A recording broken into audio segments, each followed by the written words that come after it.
एक दफ़ा सारे मिलके दूध पाक पढ़ लिया। अस्सलातु वस्सलामु अलैका या सय्यदी या रसूल अल्लाह व अला आलिका व अस्हाबिका या सय्यदी या हबीब अल्लाह। टॉपिक शाह साहब ने आपको बता दिया आज दूध पाक की अहमियत के हवाले से है। ठीक है, आज का जो टॉपिक है ना, ये वाकई जो शाह साहब ने पहले फरमाया कि सही मानों में ना लाइफ चेंजिंग मोटिवेशनल लेक्चर है आज का, सही मानों में, और सिर्फ दुनिया के हवाले से नहीं, आखिरत के हवाले से भी। क्योंकि अल्हम्दुलिल्लाह हम सब मुसलमान हैं और मुसलमान अपनी दुनिया से ज़्यादा अपनी आखिरत की फ़िक्र करता है। तो जो आज का हमारा टॉपिक है, अगर मैं ये बात आपको दावे से कह सकता हूँ, मैं ये लिख के आपको साइन करके देने के लिए तैयार हूँ कि जो बंदा आज का लेक्चर अच्छे से सुन के इस पर अमल कर लेगा ना, उसकी ज़िंदगी बदल जाएगी, उसकी ज़िंदगी बदल जाएगी। ये मैं आपको लिख के, अल्लाह ने चाहा तो इंशाअल्लाह उसकी ज़िंदगी ज़रूर बदल जाएगी, उसकी सारी नाकामियाँ कामयाबियों में बदल जाएंगी। मैंने अब तक तकरीबन 200 लेक्चर्स जो है ना वो अपलोड किए हैं अपने चैनल के ऊपर। अगर फॉर एग्जांपल आप कहते हैं कि सर हमसे एक पे भी अमल नहीं हो रहा, किसी एक पे भी नहीं हो रहा, मैं कहता हूँ कोई बात नहीं, रुकें, जो आज वाला लेक्चर है ना इस पर अमल कर लें, वो 200 जो लेक्चर है ना उस पर खुद ही अमल होना शुरू हो जाएगा। ये ऐसा लेक्चर है। और जितने भी, जब मैंने बताया ना आपके 200 लेक्चर्स तकरीबन अपलोड हो चुके हैं, उनमें से सबसे ज़्यादा आज का जो टॉपिक है ना वो मेरा पसंदीदा टॉपिक है। हम सभी चाहते हैं ना कि हमारे गुनाह मिट जाएं, हम सब चाहते हैं हमारी नेकियों के अंदर इजाफा हो जाए, हम सब चाहते हैं कि हमारे ऊपर अल्लाह की रहमतें बरसें, हम सब चाहते हैं हमारे दराजात बुलंद हो जाएं, हम सारे चाहते हैं कि हमारे रिज़्क़ में बरकत हो, हम सब चाहते हैं कि हमारी दुनिया संवर जाए, हमारी आखिरत संवर जाए, हम सब चाहते हैं कि हमारी इज़्ज़त में इजाफा हो, हम सभी चाहते हैं हम ज़िल्लत से बच जाएं, हम सब चाहते हैं कि हमें अपने नबी अलैहिस्सलातु वस्सलाम का दीदार नसीब हो। अगर आप ये सब चाहते हैं ना तो आज से अपनी ज़िंदगी में शामिल कर लेंगे, उठते बैठते चलते फिरते दूध से पाक की कसरत करनी है आप लोगों ने, ये सारे फ़ायदे आपको हासिल होंगे। अच्छा, हर मुसलमान पे ना ज़िंदगी में एक मरतबा नबी अलैहिस्सलातु वस्सलाम पे दुरूद पाक पढ़ना फ़र्ज़ है, यानी एक दफ़ा पढ़ना फ़र्ज़ है, अगर नहीं पढ़ेंगे तो सख्त गुनाहगार हैं। अच्छा, अब अगर किसी महफिल में आप बैठे हैं, जैसे अब दुरूद पाक के हवाले से महफिल है, बार बार नबी अलैहिस्सलातु वस्सलाम का नाम आएगा, तो पहली दफ़ा दुरूद पाक पढ़ना वाजिब है और हर बार पढ़ना मुस्तहब है। मुस्तहब समझते हैं, पसंदीदा अमल। तो एक दफ़ा पढ़ना ज़िंदगी में क्या है, फ़र्ज़ है, और जहाँ पे जिक्र हो रहा हो नबी अलैहिस्सलातु वस्सलाम का तो पहली दफ़ा पढ़ना वाजिब है और बार बार पढ़ना मुस्तहब है। अच्छा, कुरान पाक में ना सिर्फ एक ये दुरूद पाक का वाहिद हुक्म है जो अल्लाह आपको देता है, और साथ खुद भी अल्लाह पाक, ये अल्लाह पाक की सुन्नत है। अल्लाह ताला आपको कुरान पाक पढ़ने का हुक्म देता है, नमाज का हुक्म देता है, ज़कात का हुक्म देता है, रोज़ा रखने का हुक्म देता है। रब खुद इन चीज़ों से पाक है। रब नमाज तो नहीं पढ़ता, रब रोज़ा तो नहीं रखता, रब ज़कात से पाक है। लेकिन जब दुरूद की बारी आई तो अल्लाह फरमाता है इन्नल्लाह व मलाइकतहु युसल्लूना अलन नबी या अय्युहल्लज़ीना आमनू सल्लु अलैहि व सल्लिमू तस्लीमा। अच्छा, कुदरत का ना एक कानून है, जो बंदा दुनिया में रोता है ना वो आखिरत में हंसता है, और जो दुनिया में हंसता है ना वो आखिरत में रोता है। दुरूद पढ़ने वाला वो खुश नसीब है जो दुनिया में भी हंसता है और आखिरत में भी हंसता है, यानी दुनिया भी आसान और आखिरत भी आसान। तो बुजुर्ग कहते हैं ना, दुरूद पढ़ी जाओ तो सौखी सौखी ज़िंदगी लगाई जाओ। फिर इसकी इतनी बड़ी फजीलत के हर हाल में काबिल कबूल है दुरूद पाक। आप नमाज पढ़ते हैं, रोज़ा रखते हैं, ज़कात देते हैं, हज करते हैं, उम्रा करते हैं, कोई आपको लिख के दे सकता कबूल है? किसी के पास कोई गारंटी नहीं है। दुरूद पाक कबूल है, हर हाल में कबूल है। अच्छा, इवन यहाँ तक आप कोई इबादत करते हैं दिखावे के लिए करते हैं, कबूल है? वो तो किसी सूरत में ही कबूल नहीं ना। अच्छा, बरोज़े क़यामत ना शहीद को लाया जाएगा, अल्लाह पाक हुक्म देगा इसको जहन्नम में फेंक दो। वो कहेगा या अल्लाह मैंने तेरी रज़ा के लिए अपनी जान कुर्बान की, मेरे बच्चे यतीम हो गए, मेरी बीवी बेवा हो गई, या अल्लाह तू मुझे जहन्नम में फेंक रहा है। अल्लाह कहेगा तू झूठ बोलता है, जो अपनी जान तूने कुर्बान की तूने इसलिए की ताकि लोग तेरी वाह वाह करें, लोग कहेंगे यार बड़ा बहादुर सी है, लोगों ने वाह वाह कर ली है, उठाओ इसको जहन्नम में फेंको। जहन्नम में फेंक दिया जाएगा। फिर कारी कुरान को लेके आया जाएगा, वो कहेगा या अल्लाह मैंने तेरी रज़ा के लिए कुरान पढ़ा, कुरान सीखा, लोगों को सिखाया। अल्लाह कहेगा तू झूठ बोलता है। अल्लाह कहेगा तूने इसलिए कुरान सीखा, इसलिए सिखाया ताकि लोग कहीं बड़ी प्यारी वासी कर दिया लोगों ने तारीफ़ें, उठाओ इसको जहन्नम में फेंक दो। फिर उसके बाद जो है ना सखी को लाया जाएगा, अल्लाह पाक फरमाएगा इसको भी जहन्नम में फेंको। वो कहेगा या अल्लाह मैंने तेरी रज़ा के लिए माल खर्चा था। अल्लाह पाक कहेगा नहीं, तूने इसलिए माल खर्चा ताकि लोग तुझे कहे बड़ा बड़ा सखी है, कह दिया लोगों ने, उठाओ फेंको इसको जहन्नुम में। यानी ये सारी बात बताने का मकसद है कोई भी अमल जहाँ पे दिखावा आ जाएगा ना वो कबूल नहीं है। दुरूद की शान देखो यार, अगर दिखावे के लिए भी आप आ रहे हो ना, यानी आपका मकसद ये है आप तस्बीह फेर रहे हो और मकसद ये है कि शाह साहब मुझे देख रहे हैं, ज़रा समझे कितना नेक है, कबूल है। इतनी बड़ी, इससे बड़ी फजीलत क्या हो सकती है मुझे बताएं आप। फिर जो दुरूद पाक है ना, उसका दुआ की कबूलियत से बड़ा बड़ा ताल्लुक है। दुआ जो है ना वो ज़मीन और आसमान के दरमियान में रुक जाती है जब तक उसके साथ आप दुरूद पाक ऐड नहीं करते। आला हज़रत रहमतुल्लाहि ताला अलैह फरमाते हैं कि दुआ जो है ना वो परिंदा है और दुरूद जो है वो पर है। मुझे आप बताएं कि बगैर परों के कोई परिंदा उड़ सकता है? कभी भी नहीं उड़ सकता। आप फरमाते हैं कि दुआ जो है वो परिंदा है और दुरूद जो है वो पर हैं। तो जब परिंदे को पर लग जाते हैं तो वो उड़ने लग जाता है कि नहीं?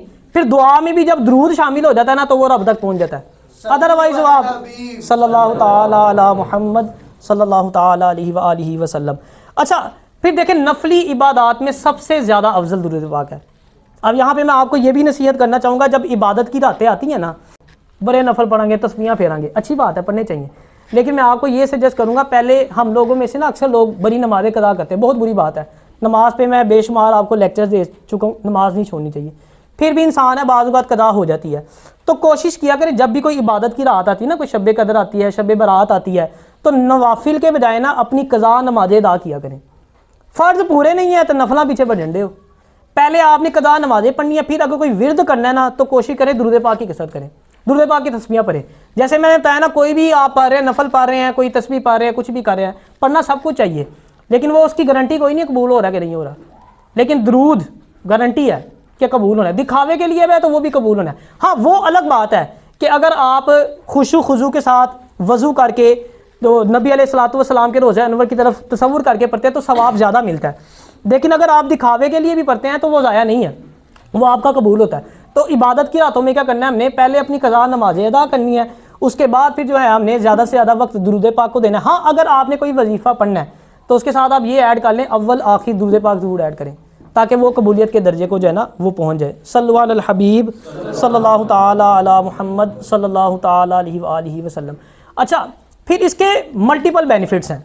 देखिए, आप दुरूद पाक पढ़ते हैं तो क्या क्या होता है? सबसे पहले फरिश्ता क्या 10 नेकियां लिखेगा, फिर एक फरिश्ता क्या करेगा, आपके गुनाह मिटा रहा होता है, अल्लाह की रहमतें नाजिल हो रही होती हैं, दराजात बुलंद हो रही होती हैं। यानी एक ही टाइम में एक दुरूद पाक पढ़ने से बेशुमार नेमतें आपको जो है वो अल्लाह पाक की तरफ से मिलती हैं, ठीक है ना।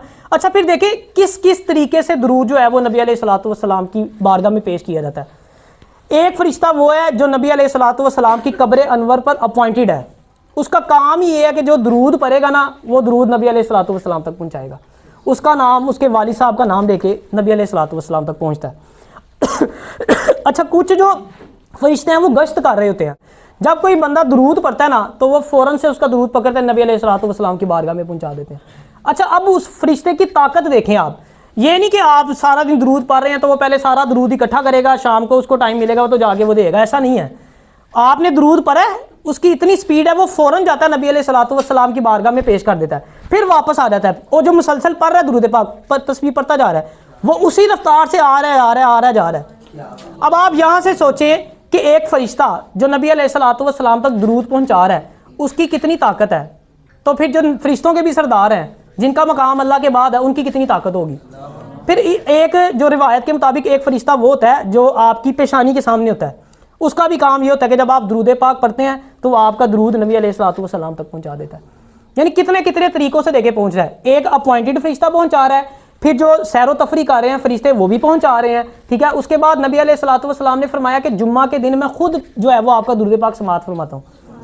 अच्छा, अब यहाँ पे एक चीज़ मैं और क्लियर करता हूँ। कुछ लोग कहते हैं जी नबी अलैहिस्सलातु वस्सलाम तो सुन ही नहीं सकते, फरिश्ता पहुँचाता है, आप तक तो पहुँचता नहीं, फरिश्ता पहुँचाता है जी। मेरा आपसे एक सवाल है, जो फरिश्ता वहाँ पे कब्र अनवर पर अपॉइंट है, मैं यहाँ खड़ा होकर दुरूद पढ़ता हूँ, वो सुन रहा है? सुनता है तो पहुँचाता है ना। एक फरिश्ता सैर कर रहा है, मैं दुरूद पढ़ता हूँ, उसको पता लग जाता है, वो पहुँचा देता है। तो जो सबके सरदार हैं, जो अल्लाह के बाद जिनका सबका मकाम है, क्या उनको हमारी आवाज़ नहीं जाती? देखें, अल्लाह पाक से कोई चीज़ छुपी हुई है? अल्लाह कुछ भूल सकता है? कुछ नहीं भूलता, अल्लाह को तो सब याद रहता है। तो फिर ये अल्लाह ताला ने जो फरिश्ते दो हैं, जो एक नेकियां लिखता है और एक गुनाह लिखता है, ये इसकी ड्यूटी क्यों लगाई अल्लाह ने? जब अल्लाह को सारा याद है, अल्लाह तो नहीं ना भूलता, नाउज़ुबिल्लाह, तो अल्लाह तो नहीं भूल सकता। आप जो नेकी कर रहे हैं अल्लाह को पता है, आप जो गुनाह कर रहे हैं वो भी अल्लाह को पता है, फिर लिखने की क्या जरूरत पेश आई? ये अल्लाह की हिकमत है। इसका मतलब ये नहीं है कि अल्लाह जो है वो भूल जाता है या अल्लाह को याद नहीं रहता आपने कितनी नेकियां की हैं, कौन कौन सी नेकियां की हैं। तो इसी तरह नबी अलैहिस्सलातु वस्सलाम अगर फरिश्ता पहुंचा रहा है, उसका मतलब ये नहीं है कि आप नहीं सुन सकते, आप बिल्कुल सुन सकते हैं। तो इसलिए हिकमत अल्लाह की होती है, वो इंसान उस तक नहीं पहुँच सकता। आपका काम है दुरूद पढ़ते रहना, बस आपका काम है दुरूद, वही आपने पढ़ते रहना। सल्लु अलल हबीब सल्लल्लाहु ताला अला मुहम्मद सल्लल्लाहु ताला अलैहि व आलिहि वसल्लम। अच्छा, हज़रत जिब्राईल अलैहिस्सलाम नबी अलैहिस्सलातु वस्सलाम की बारगाह में हाजिर हुए, बड़े परेशान। नबी अलैहिस्सलातु वस्सलाम ने पूछा, जिब्राईल क्या हुआ है? आपने फरमाया कि प्यारे आका, अल्लाह पाक ने मुझे इतनी ताकत दी है कि मैं बारिश के कतरे गिन सकता हूँ, मैं दरख्तों के पत्ते भी गिन सकता हूँ, ये जो ज़मीन पे सारी मट्टी है ना, मैं इसके ज़र्रात भी गिन सकता हूँ। लेकिन जो शख्स आप पे एक मरतबा दुरूद पाक भेजता है ना, उस पर अल्लाह की कितनी रहमतें नाजिल होती हैं, ये मैं नहीं गिन सकता। यानी इतना ज़्यादा उसका अजर सवाब है। वो कहते हैं मैं सब कुछ गिन लेता हूँ, लेकिन ये मेरे वास्ते से बाहर है, ये मैं जो है ना वो नहीं गिन पाता। फिर हज़रत उबई रज़ी अल्लाह ताला अन्हु, आप नबी अलैहिस्सलातु वस्सलाम की खिदमत में हाजिर हुए। आपने फरमाया, प्यारे आका, जो मैं वज़ाइफ पढ़ता हूँ ना, उसका मैं एक हिस्सा जो है ना वो आप पे दुरूद पाक पढ़ता हूँ। यानी घंटा अगर पढ़ता हूँ तो 15 मिनट दुरूद पाक को देता हूँ, तो ये मेरे लिए कैसा है? तो नबी अलैहिस्सलातु वस्सलाम ने इरशाद फरमाया कि ये बहुत अच्छा है, लेकिन अगर तुम इसको मज़ीद बढ़ा दो ना तो ये तुम्हारे लिए मज़ीद बेहतर है। आपने फरमाया, अच्छा प्यारे आका, मैं आधा टाइम जो है वो दुरूद पाक को दे दिया करूँगा, आधा जो है वो वज़ाइफ पढ़ लिया करूँगा, अब कैसा है? नबी अलैहिस्सलातु वस्सलाम ने फरमाया, बहुत अच्छा है, लेकिन मज़ीद बढ़ाओ तो तुम्हारे लिए मज़ीद बेहतर है। आपने फरमाया, अच्छा 3 हिस्से मैं जो है वो दुरूद पाक के कर लेता हूँ, एक हिस्सा जो है वो वज़ाइफ का कर लेता हूँ। नबी अलैहिस्सलातु वस्सलाम ने फरमाया, बहुत अच्छा है, लेकिन अगर तू मज़ीद बढ़ाता है तो वो तेरे लिए मज़ीद बेहतर है। आपने फरमाया, अच्छा फिर जितने मैं वज़ाइफ करता हूँ वो सारे मैं छोड़ के मैं दुरूद पाक पढ़ा करूँगा। नबी अलैहिस्सलातु वस्सलाम ने इरशाद फरमाया, अगर तू ऐसा करता है तो अल्लाह ताला तेरे सारे गुनाह मुआफ़ फरमा देगा और तेरी सारी मुसीबतें हल, सारी परेशानियाँ तुझसे दूर हो जाएंगी। ये जैसे मैंने आपको बताया ना, इबादत की रात, वजीफ़ा एक ही दुरूद शरीफ। अगर कोई करना है ठीक है, कोई बात बता देता है ना, यार ये परेशानी है, ये वजीफ़ा पढ़ लो, ये पढ़ लो, तो अगर पढ़ना ही है आपने तो फिर दुरूद पाक पढ़ ले। अदरवाइज वजीफ़ा जो है ना वो सबसे बड़ा दुरूद पाक है। आप दुरूद पढ़े, यकीन माने अगर आपको दुआ का टाइम भी नहीं ना मिलता, खुदा आपको मांगे बगैर सब कुछ अता फरमाएगा। जो आपके दिल में चल रहा होगा ना, ये दुरूद पाक की बरकत है। जो आपके दिल में होता है ना, रब को तो पता है, अल्लाह आपको मांगे बगैर वो चीज़ अता कर देता, आपको दुआ भी नहीं मांगना पड़ती। दुरूद, अच्छा अब कई लोगों के ज़हन में एक सवाल आता होगा, जो दुआ नहीं मांगता अल्लाह उससे नाराज़ हो जाता है, तो आप कह रहे हैं दुआ ना मांगे, दुरूद पढ़ी जाए। दुरूद पाक खुद एक दुआ है। अच्छा, यहाँ पे एक और चीज़ आपको वाज़ह करता चला जाऊँ। 3 चीज़ें मैंने आपको बताई कि अल्लाह भी अपने महबूब पे दुरूद भेजता है, फरिश्ते भी पढ़ते हैं, उम्मती भी पढ़ते हैं, मखलूक़ें सारी पढ़ती हैं, ठीक है। अच्छा, अब अल्लाह का दुरूद भेजना क्या है? अल्लाह पाक जो अपने महबूब पे दुरूद भेजता है, उसका मतलब है अल्लाह अपने महबूब को अपने करीब कर रहा है, करीब करता चला जा रहा है, करीब करता चला जा रहा है। और जो फरिश्ते दुरूद भेजते हैं, उसका क्या मतलब है? उससे नबी अलैहिस्सलातु वस्सलाम के दराजात बुलंद हो रहे हैं। और जो उम्मती पढ़ रहा है, आप पढ़ते हैं, मैं पढ़ता हूँ, इसका क्या मकसद है? अब देखें, दुरूद हम पढ़ रहे हैं, रहमतें हमारे ऊपर नाजिल हो रही हैं, दराजात हमारे बुलंद हो रहे हैं, ठीक है, गुनाह हमारे माफ़ हो रहे हैं, नेकियां हमें लिखी जा रही हैं। यानी पढ़ दुरूद उन पे रहे हैं और सवर कौन रहा है? हम। हज़रत पाक सल्लल्लाहु अलैहि वसल्लम को हमारे दुरूद की कोई ज़रूरत नहीं है। ये जो दुरूद आप पढ़ते हैं ना, उसका फ़ायदा आपको ही अल्टीमेटली पहुँचता है, उसका सारा सवाब आपके पास आ रहा है, आपके दराजात बुलंद हो रहे हैं, आपकी जो है गुनाह माफ़ हो रहे हैं, आपके खाते में जो है वो नेकियां लिखी जा रही हैं। इमाम सुफियान सौरी रहमतुल्लाहि ताला अलैह फरमाते हैं कि मैं एक मरतबा ना हज पे गया। आप फरमाते हैं मैंने एक शख्स को देखा वहाँ पे, वो हर कदम पे ना दुरूद पढ़ता था। मतलब कदम उठाना ना तो दुरूद पढ़ा, अगला कदम तब तक नहीं रखना जब तक दुरूद नहीं पढ़ लेना। कहते हैं मैं देख के ना बड़ा परेशान हुआ कि ये क्या करने लगा हुआ है। और जैसे हम लोगों की आदत है ना, हम पूछते हैं कि यार कितने लिखे आसी है, कोई हदीस कोई कुरान कितों वजीफा लभ्या तेन। उन्होंने उससे पूछा कि भाई कहाँ से तुझे ये पढ़ा है, तूने कहीं पढ़ा है, किसी ने बताया है, कोई वजीफ़ा दिया है, कहाँ से पता चला है? तो फिर उन्होंने एक वाक़या जो है ना बयान किया। वो कहते हैं कि मैं एक दफ़ा ना अपनी वालिदा के साथ हज पे आया हुआ था। तो कहते हैं मेरी वालिदा की बड़ी ख्वाहिश थी कि खाना काबा के अंदर जाके इबादत करनी है, कोई नफल वगैरह पढ़ने हैं। कहते हैं मैंने, इस टाइम तो अब तो अलाउ नहीं है ना, नहीं जाने देते, उस दौर में अलाउ था। वो कहते हैं मैं अपनी वालिदा को खाना काबा के अंदर ले गया। कहते जैसे ही अंदर दाखिल हुए ना, मेरी वालिदा का जो फेस का कलर था ना वो चेंज हो गया, स्याह बिल्कुल कलर हो गया, देखा ना जाए, पेट फूल गया, नज़ा का वक्त आ गया, आखिरी वक्त आ गया। गुनाहगार थी ना, गुनाहों की वजह से पकड़ हो गई एकदम। अब वो कहते हैं मैं परेशान हो गया कि मैं करूँ क्या। बाहर अगर लेके जाता हूँ तो लोग खड़े हैं, वो देखेंगे कि कितनी गुनाहगार खतून है, खाना काबा में आके भी इसके साथ ये सूरत हाल हो रही है सारी। अब कहते हैं मैं इसी कश्मकश में हूँ, अल्लाह ताला से दुआ करूँ कि या अल्लाह कोई करम कर। आप फरमाते हैं कि एक बड़ा ही खूबसूरत शख्स जो है ना, वाइट कलर का लिबास पहना हुआ है, नूरानी चेहरा, खाना काबा के अंदर जो है ना वो दाखिल हुए। कहते हैं उन्होंने मेरी वालिदा के ना चेहरे की तरफ इशारा किया, चेहरा नूरानी हो गया जो पहले देखा नहीं जा रहा था। फिर पेट की तरफ इशारा किया, वो पेट जो फूल चुका था, फटने को था, बिल्कुल लेवल हो गया, सारी स्वेलिंग ख़त्म हो गई। कलमा पढ़ा, रूह परवाज कर गई। अच्छा, अब वो कहते हैं कि जब वापस जाने लगे ना वो शख्सियत, कहते मैंने रोक के पूछा कि आपने इतनी करम नवाजी की है तो मुझे अपना नाम तो बताते जाइए, आपका नाम क्या है और ये जो करम आपने किया इसकी वजह क्या है। तो उन्होंने आगे से फरमाया कि मैं तेरा नबी हज़रत मोहम्मद सल्लल्लाहु अलैहि वसल्लम हूँ, और ये जो सिला इसको मिला तेरी माँ को, ये जो मुझ पर दरूद पड़ती थी ना, उसका मैंने सिला आगे इसको दिया। अच्छा, फिर कहता, उसने फिर आगे से सवाल किया, कहता प्यारे आका जाने से पहले मुझे भी कोई वजीफ़ा बताएं ताकि कोई मेरी भी दुनिया और आखिरत सवर जाए। कहते फिर नबी अलैहिस्सलातु वस्सलाम ने इरशाद फरमाया, ना कदम उठाना ना कदम रखना जब तक मुझ पर दरूद ना पढ़ लो। उन्हें फरमाया ये वजीफ़ा मुझे नबी अलैहिस्सलातु वस्सलाम की बारगाह से मिला है, तो फिर अब हमने क्या करना है, ना कदम रखना है तो ना कदम चुकना है।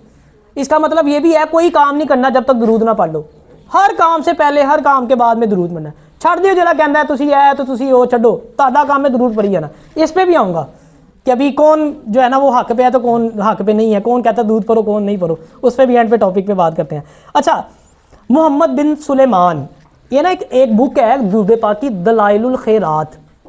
वो पूरी बुक जो है ना दरूद से भरी हुई है, शुरू से लेके आखिर तक दरूद ही दरूद लिखे हुए हैं उसमें।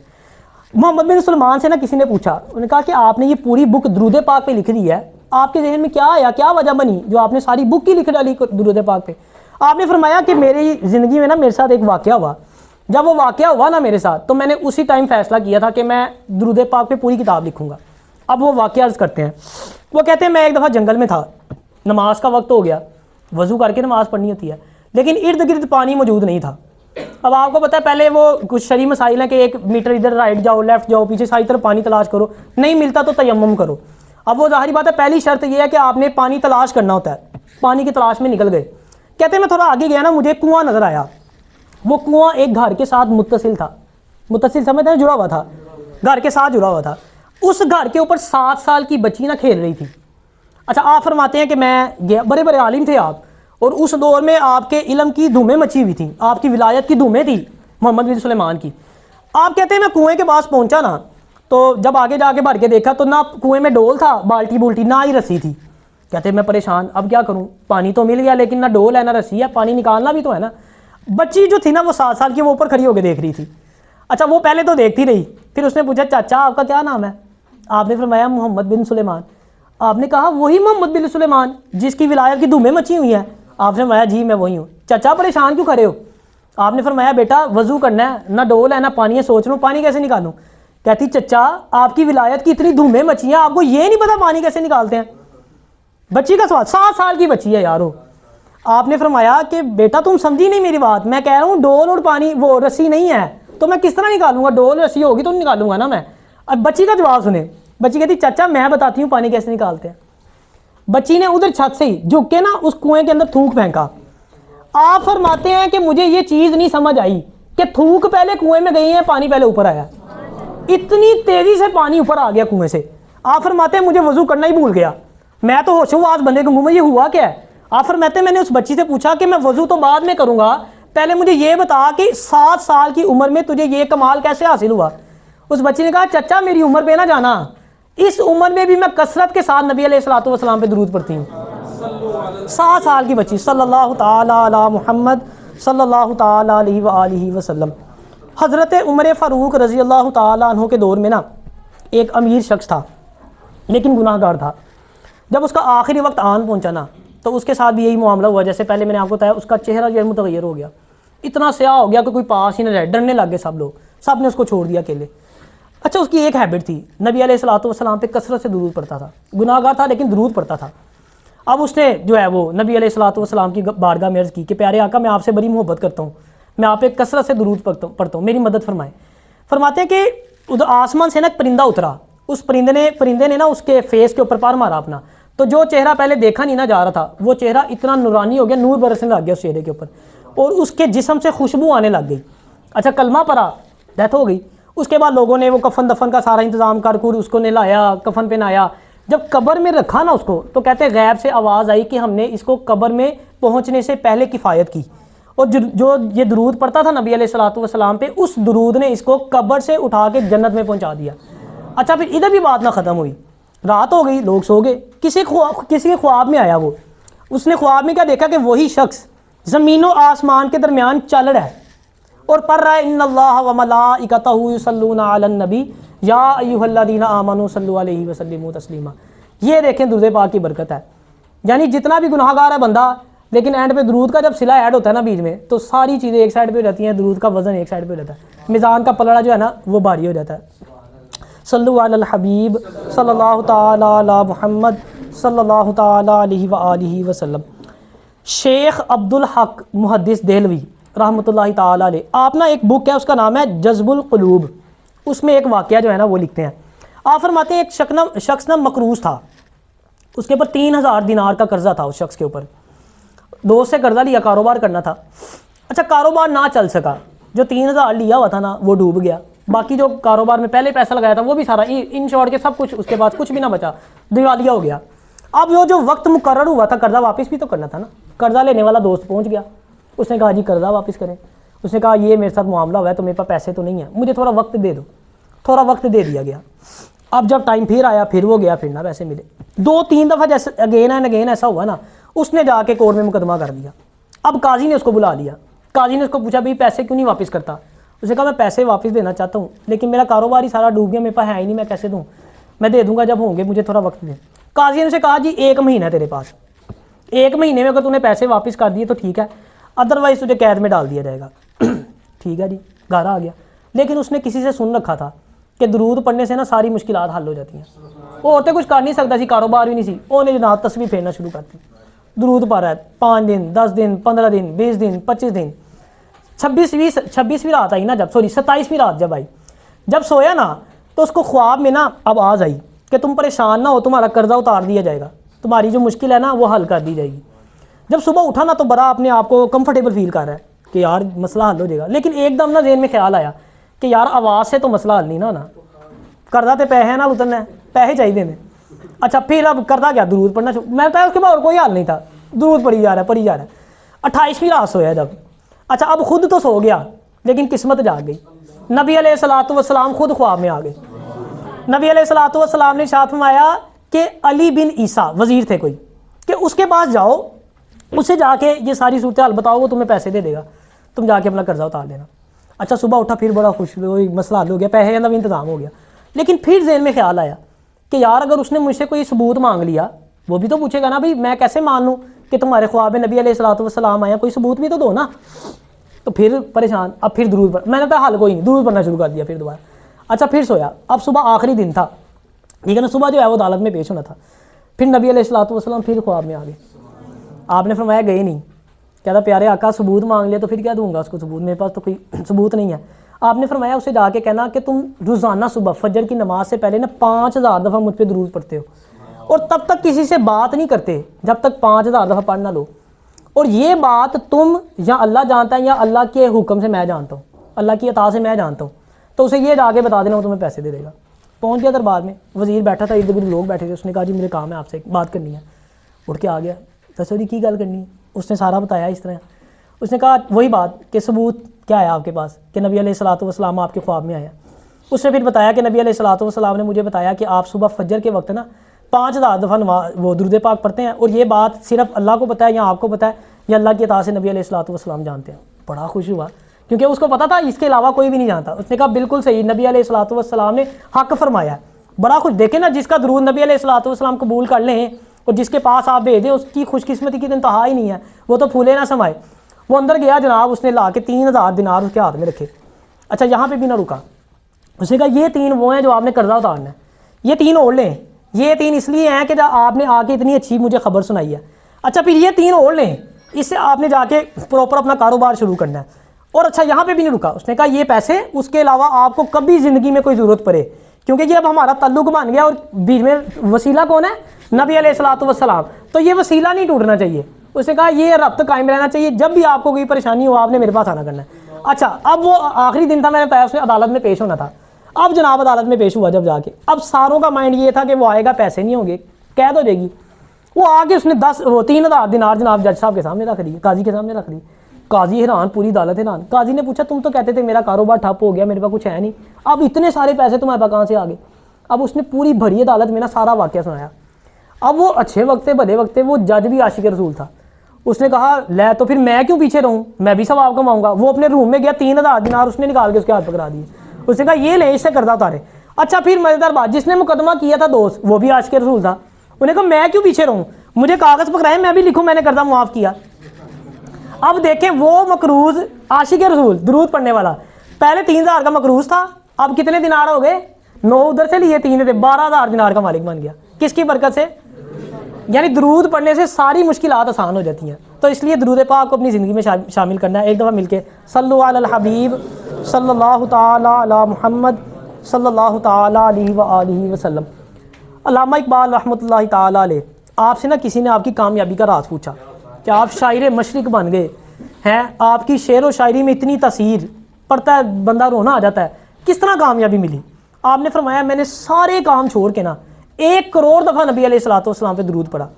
आप फरमाते जब मैंने 1 करोड़ की तादाद मुकम्मल की ना, आप कहते हैं मैं लिखने बैठता था ना, मेरे ऊपर लफ्ज़ों की बारिश होती थी। यानी ये अब इल्लामा इकबाल, मुझे इस पर बात करने की ज़रूरत नहीं है क्योंकि इल्लामा इकबाल रहमतुल्लाहि ताला अलैह की कामयाबी कौन नहीं जानता, ये मुझे बताएं। कितना टाइम हो गया, आज भी नाम है। कामयाबी का राज उन्होंने बता दिया कि मेरी कामयाबी का राज दुरूद है। अच्छा फिर नबी अलैहिस्सलातु वस्सलाम की खिदमत में ना शहद की मक्खी हाजिर हुई। अब यहाँ भी देखें, वो जो बाकी भी मखलूक़ात है वो भी आके सलाम पेश करती हैं, सलाम पेश करने के लिए आई।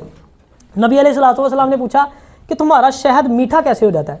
क्योंकि आपको पता है ना वो जो शहद की मक्खी जब वो रस चूसती है वो कोई फीका होता है, कोई करवा होता है, कोई बद जायका होता है, लेकिन शहद मीठा होता है। तो उसने बताया कि नबी अलैहिस्सलातु वस्सलाम को मक्खी ने बता रही है, वो कहती कि प्यारे आका, हम जो शहद वो जो रस चूसते हैं ना, वो वैसे तो करवा होता है, फीका होता है, बद जायका होता है, लेकिन जब हम ये चूसने के बाद अपने छत्ते में जा रही होती है ना, तो सारे रास्ते में आप पे दुरूद पाक पड़ती जाती हैं। अब मुझे ये बताएं कि एक मक्खी अगर वो खट्टी चीज़ें, बद जायका चीज़ें चूस के दुरूद पाक पड़े तो उसका शहद मीठा हो जाए, तो नबी अलैहिस्सलातु वस्सलाम का एक उम्मती जो गुनाहगार हो, अगर वो दुरूद पड़े तो उसका इखलाक कैसे मीठा नहीं होगा, उसका किरदार कैसे मीठा नहीं होगा?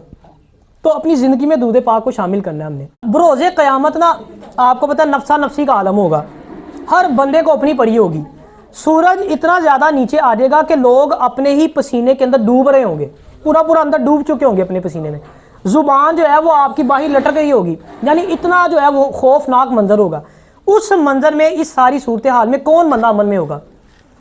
वो बंदा जो नबी अलैहिस्सलातु वस्सलाम के सबसे करीब होगा। तो नबी अलैहिस्सलातु वस्सलाम की हदीस पाक के मुताबिक कौन सबसे करीब होगा? जिसने दुनिया में सबसे ज़्यादा आपके ऊपर दुरूद पड़े होंगे। फिर ये जो बेसिकली ना राब्ता कायम करना बहुत ज़रूरी है, रब्त कायम करना, ये सारा जो है वो तल्लुक वास्ता कायम होता है दुरूद पाक के साथ। ये दुरूद पाक एक रास्ता है। अच्छा आप ना एक बिज़नेस क्लास ट्रेन की एग्जांपल ले लें। जो बिज़नेस क्लास ट्रेन में कोई बैठा आप में से कोई कभी बिज़नेस क्लास में? VIP डब्बे होते हैं जनाब, AC चल रहा होता है, हर सहूलत आपको उधर मौजूद होती है, ठीक है ना, आप सुकूनदार सफ़र करते हैं। अच्छा अगर सारी डब्बे जो जितने पीछे 50-60 डब्बे लगा दो, आप सारे VIP डब्बे हैं, हर सहूलत उसमें एक्स्ट्रा सहूलतें रख दो आप उसमें। ट्रेन ने जाना है कराची, अब जो इंजन है ना उसके साथ वो ट्रेन का कुंडा जो है ना वो फिक्स नहीं है, अब वो कराची पहुँच सकती है? कराची जाना दूर की बात है, उसने शादरा भी क्रॉस नहीं करना क्योंकि इंजन के साथ कनेक्शन नहीं है। अच्छा अब डब्बे जो हैं वो आम मामूली से हैं, सीटें फटी हुई हैं, पंखा तक नहीं लगा हुआ, चार्जर का स्विच भी मौजूद नहीं है, यानी खस्ता हाल है, वॉशरूम से पानी वगैरह सारा कुछ बेरा गर्क होया। ट्रेनें आपने देखी होंगी, यानी कोई हाल नहीं है उसका, लेकिन उस इंजन का और उस डब्बों का आपस में कनेक्शन है, वो कुंडा जो होता है ना वो भी में फिक्स है। अब वो कराची पहुंचेगी कि नहीं पहुंचेगी? तो ये बताने का मकसद है ये कनेक्शन है ना, ये बहुत ज़रूरी है। और वो कनेक्शन कहाँ से बनेगा? दुरूद पाक पढ़ने से। अच्छा फिर देखें, एक दफ़ा दुरूद पाक पढ़ते हैं, क्या होता है? 10 रहमतें नाजिल होती हैं। अब आप ये रहमत को क्या समझते हैं? आपको क्या लगता है ये मामूली सी रहमत अल्लाह की, जो अल्लाह की रहमत हम बात करते हैं रहमत रहमत, आपको ये कोई मामूली चीज़ लगती है? ये रहमत जो उलमा है ना, उलमा फरमाते हैं कि जिस बंदे पे अल्लाह की एक रहमत हो जाए ना, जिसको अल्लाह पाक निगाह रहमत जिस पे डाल दे, वो बदबख्त नहीं रहता। एक रहमत की बात कर रहा हूँ, वो बंदा बदबख्त नहीं रहता, वो क्या बन जाता है? खुशबख्त बन जाता है। और फिर मजीद उलमा फरमाते हैं कि जिस बंदे पे अल्लाह एक रहमत कर देना, पूरी ज़िंदगी आप जितनी नेकियां करते हैं, नेकियां इतना फ़ायदा नहीं पहुंचाती जितनी वो अल्लाह की एक रहमत आपको फ़ायदा पहुंचाती है।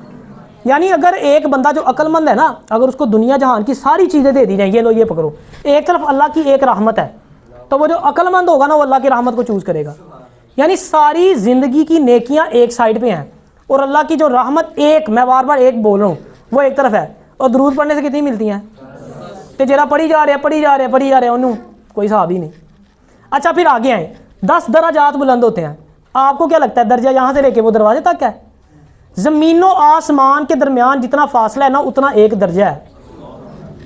एक तो जो एक दफ़ा दुरूद पढ़ता है कितने दर्जे बुलंद होते हैं? जितना 1000 दफ़ा पढ़ता होगा वो तो आप हिसाब ही नहीं लगा सकते। अच्छा, फिर ये उम्मती का हाल है कि जो दुरूद पढ़ रहा है उसके दर्जे कितने बुलंद बुलंद बुलंद होते जा रहे हैं। तो जिस पे रब भी दुरूद पढ़ रहा है, जिस पे फरिश्ते भी दुरूद पढ़ी जा रहे हैं, जिस पर जो है वो उम्मती भी दुरूद पढ़ी जा रहे हैं, वो कितने बुलंद जो है वो दर्जे होंगे आपके। फिर 50 दफ़ा दुरूद पाक पढ़ना, जैसे शाह साहब ने पहले फरमाया कि जो बंदा नबी अलैहिस्सलातु वस्सलाम पे 50 मरतबा दिन में दुरूद पढ़ता है, क्या मुश्किल काम है मुझे बताएं। अभी बैठे बैठे 3-4 मिनट भी नहीं लगेंगे, बल्कि एक आधे मिनट में 50 दफ़ा दुरूद पाक पढ़ा जाता है, छोटा सा दुरूद पाक। अच्छा, 50 दफ़ा जो नबी अलैहिस्सलातु वस्सलाम के ऊपर दुरूद पाक पढ़ता है, नबी अलैहिस्सलातु वस्सलाम ने इरशाद फरमाया बरोज़े क़यामत मैं उसको तलाश करके उसे मुसाफ़ा फरमाऊंगा। एक सहाबी थे, वो ना नबी अलैहिस्सलातु वस्सलाम की खिदमत में खाना लेके हाजिर हुए, रुमाल में खाना था। नबी अलैहिस्सलातु वस्सलाम ने खाना जो है वो तनावुल फरमा के ना उंगलियां चाटते ना, आपने उंगलियां चाटने के बाद उस रुमाल के साथ साफ़ कर दी। अच्छा, अब वो खाना खुना खा लिया, जब सहाबी गए तो रुमाल उठा के साथ घर वापस ले गए। वो सहाबी फरमाते हैं एक मरतबा ना हमारे घर कुछ मेहमान आए, आप फरमाते मैंने उसी रुमाल के अंदर खाना शाना रख के लेके गया, रुमाल बड़ा गंदा आया हुआ था। आप कहता पुराने वक्तों में उन्होंने घर में तंदूर लगाया होता था। अब वो मेहमान ने जब देखा ना रुमाल बड़ा गंदा है, उसने कहा यार रुमाल धो ही लें आप, इतना गंदा है, इतना मैला कुछ चला आया हुआ है। उस सहाबी ने वो रुमाल पकड़ के ना उसके सामने तंदूर में फेंक दिया। अच्छा, वो बड़े परेशान, उन्होंने कहा महंगे से महंगा कपड़ा भी हो तंदूर में तो जल जाता, आपने तंदूर में उसको फेंक दिया। सहाबी ने आगे से भला क्या फरमाया? उन्हें फरमाया बिल्कुल ये जलता था, लेकिन तब तक जब तक नबी अलैहिस्सलातु वस्सलाम के हाथ नहीं लगे थे। जब हाथ लग गए ना, अब जब भी गंदा होता है मैं तंदूर में फेंकता हूँ, साफ करके बाहर निकाल लेता हूँ। तो सोचें कि अगर उस रुमाल को नबी अलैहिस्सलातु वस्सलाम के हाथ लग जाए, उसको आग नहीं लगती, तो जिस उम्मती को ढूंढ के आप मुसाफा फरमाएंगे उन्हें आग लगेगी? कभी भी नहीं आग लगेगी। 50 दफ़ा पढ़ने से सिर्फ। फिर आगे बढ़े, जो 100 दफ़ा दुरूद पाक पढ़ता है दिन में, बहुत आसान काम है 100 दफ़ा पढ़ना, अल्लाह ताला उसकी 100 हाजात पूरी फरमाता है, 30 दुनिया की, 70 आखिरत की। अच्छा, आखिरत की सबसे बड़ी ख्वाहिश क्या है हमारी? अल्लाह राजी हो जाए, ठीक है ना, बख्शिश हो जाए हमारी। तो यानी दुरूद पढ़ोगे तो अल्लाह ये बख्शिश का परवाना भी इशू कर देगा आपके नाम पे। 100 दफ़ा कोई बड़ी बात नहीं है। फिर 1000 दफ़ा दुरूद पाक पढ़ने की इतनी फजीलत है, फरमाते हैं जो बंदा दिन में 1000 मरतबा दुरूद पाक पढ़ता है उसको तब तक मौत ही नहीं आएगी जब तक अल्लाह दुनिया में ही उसको जन्नत में उसका मकाम दिखा देगा। ये अगर आप सोचें ना बैठ के, खुदा की कसम ये बहुत बड़ी नेमत है अल्लाह की। यानी उस वो बंदे को मौत नहीं आएगी तब तक, उसको जिंदा हालत में ही जन्नत में उसका मकाम दिखाया जाएगा कि ये तेरा जन्नत में मकाम है, फिर उन्हें मरना है। कोई मुश्किल काम है यार? नमाज पढ़ते हैं 5 वक्त की, हर नमाज के साथ 200 दफ़ा पढ़ लें, 1000 पूरा हो गया। और 200 दफ़ा में टाइम भी नहीं लगता, ज़रूरी नहीं है आपने दुरूद इब्राहिमी पढ़ना है, सल्लल्लाहु अला मुहम्मद छोटा सा दुरूद पाक है, बहुत सी इसकी फजीलत है। यह दुरूद पाक आप हर नमाज के साथ 200 दफ़ा पढ़ना शुरू कर दें, सारे फ़ायदे मिलेंगे आपको। कसरत, फिर अगर चलो मैं कहूँगा तो यही, आपको ये नहीं कहूँगा आप उससे नीचे आए, कोशिश यही करें 1000 पे रहें आप। मैंने आपको आसान हाल बताया, हर नमाज के साथ 200 दफ़ा आपने ऐड कर लेना। अच्छा चलो मिसाल ली, आप कहते हैं नहीं पढ़ा जाता हमसे, तो कम अज़ कम 313 दफ़ा। अब ये 313 का फिगर क्या है? जो उलमा है ना, आपने देखा जितनी भी हदीस है मोस्टली वो कसरत दुरूद पाक के ऊपर है कि कसरत से दुरूद पढ़ें, कसरत से। असल में ना ये क्यों कसरत की बात क्यों की गई है? अल्लाह पाक कसरत को बहुत पसंद फरमाता है। आप एक दिन बैठते हैं, आप करोड़ दफ़ा दुरूद पाक पढ़ लेते हैं, उसके बाद महीना पढ़ते ही नहीं, फिर महीना बाद फिर करोड़ दफ़ा पढ़ देते हैं। अल्लाह को वो अदा इतनी पसंद नहीं आएगी। वो अदा ज़्यादा पसंद है जो आप डेली 50 दफ़ा पढ़ते हैं। वो किस में आती है? कसरत में। यानी डेली पढ़ना है, एक काम जो आप डेली करते हैं ना वो अल्लाह को ज़्यादा पसंद है, चाहे वो आप थोड़ी मिकदार में करें। तो इसलिए मैंने अभी जो बात कर रहा था कि आप कसरत के साथ 313 दफ़ा वाला जो फिगर है वो कसरत में ऐड है। यानी अगर आप 313 दफ़ा डेली पढ़ लेंगे तो आप भी उन अहादीस में शामिल हो जाएंगे जिसमें फ़ज़ाइल बताए गए हैं। 313 दफ़ा पढ़ने वाले को ये इनाम मिलेंगे, आप भी उसके अंदर जो है वो शामिल हो जाएंगे। सल्लु अलल हबीब सल्लल्लाहु ताला अलैहि वसल्लम। अच्छा देखें, अगर किसी CM की, किसी PM की, किसी गवर्नर की मीटिंग चल रही हो, उस मीटिंग के अंदर आपका नाम ले लिया जाए, आपके दोस्त साहब भी बैठे हैं, आपके जानने वाले बैठे हैं सारे, आपका नाम वहाँ पे लिया जाए, खुशी होती है कि नहीं होती? बंदा कितना कुछ होता है यार, एड्डी वड्डी मीटिंग चलन रही है, मीडिया वाले सारे कैमरे लगे ने, पूरे पाकिस्तान से जियो न्यूज़ से आ रहे हैं, मैं चल रहे हैं, CM ने मेरा नाम ले लिया। नबी अलैहिस्सलातु वस्सलाम इरशाद फरमाते हैं जो मुझ पर दरूद पढ़ता है ना, मैं उसका नाम, उसके वालिद का नाम, उसके शहर का नाम लेके उसको जवाब देता हूँ। कितनी बड़ी बात है। आप सोचें, हम जैसे नखट्टू नकारा गुनाहगार लोग, अगर हमारा नाम नबी अलैहिस्सलातु वस्सलाम की ज़ुबान मुबारक पर आ जाए, इससे बढ़ के नेमत अल्लाह की क्या हो सकती है? तो अपनी ज़िंदगी में जो है ना वो दरूद पाक को शामिल करना, कसरत के साथ जो है ना वो दरूद पाक पढ़ना है आपने। अच्छा, फिर नबी अलैहिस्सलाम जो नहीं पढ़ता, नबी अलैहिस्सलाम ने इरशाद फरमाया ना कि जो बंदा मुझ पर दरूद पढ़ना भूल गया वो जन्नत का रास्ता भूल गया, यानी ये एक जन्नत का रास्ता है। इसी तरह हज़रत अबू हुरैरा रज़ी अल्लाह ताला अन्हु इरशाद फरमाते हैं कि नबी अलैहिस्सलाम ना मिंबर के ऊपर चढ़े तो आपने 3 दफ़ा आमीन कहा, आमीन, फिर कहा आमीन, फिर कहा आमीन।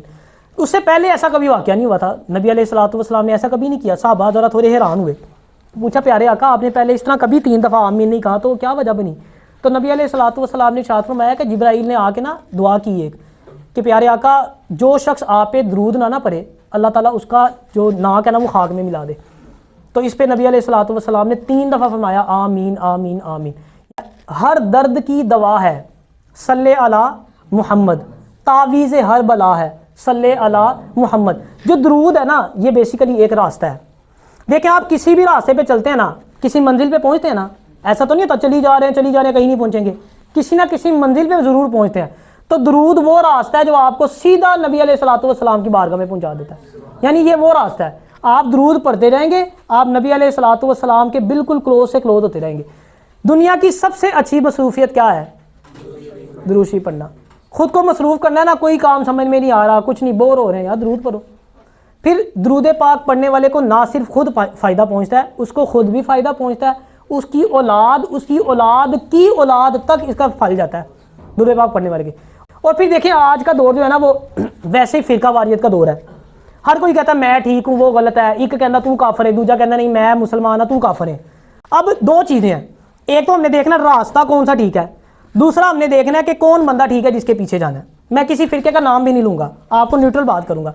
रास्ता कौन सा, जैसे मैंने आपको एक बात बता दी कि रास्ता वही है जो दरूद का रास्ता है।